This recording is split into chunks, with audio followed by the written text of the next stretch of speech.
सुनिए तू जानिए तू तेरे लिए दिल दीवाना।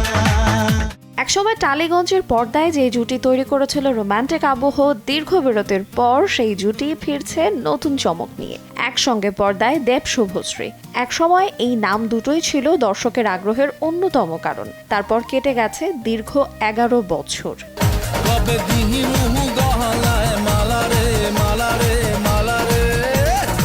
অবশেষে সেই অপেক্ষার অবসান। নতুন সিনেমা দেশু 7-এর আবারও একসঙ্গে দেখা যাবে দেব শুভশ্রীকে। দেশু 7-এর শুটিং এর শেষ দিন শুভশ্রী তার সামাজিক যোগাযোগ মাধ্যমে দেবকে নিয়ে একটি খোলা চিঠি লেখেন, যেখানে দেবকে নিয়ে প্রশংসা করেন এই অভিনেত্রী। পাশাপাশি সেখানে নিজের অভিজ্ঞতার কথা বলতে গিয়ে তিনি জানান, শুরুতে পরিচালক হিসেবে দেবের কাজ দেখে তার কিছুটা ঈর্ষা হলেও শুটিং যত এগিয়েছে সেই অনুভূতিও বদলে গেছে অনুপ্রেরণায়।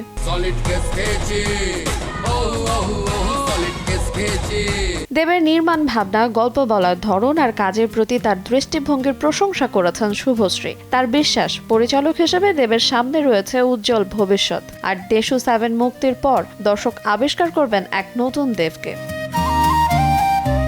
এবারের গল্পটা একটু অন্যরকম, কারণ অভিনেতা দেবের পাশাপাশি এবার পরিচালক দেবের কাজ দেখবে দর্শক। তাছাড়া দেব শুভশ্রীর দীর্ঘ বিরতির পর প্রত্যাবর্তন তো থাকছেই। সিনেমায় আরো দেখা যাবে অনির্বাণ ভট্টাচার্য এবং প্রিয়াঙ্কা সরকারকে। ফলে তারকা খচিত এই সিনেমাকে ঘিরে ইতোমধ্যেই তৈরি হয়েছে দর্শকদের ব্যাপক আগ্রহ।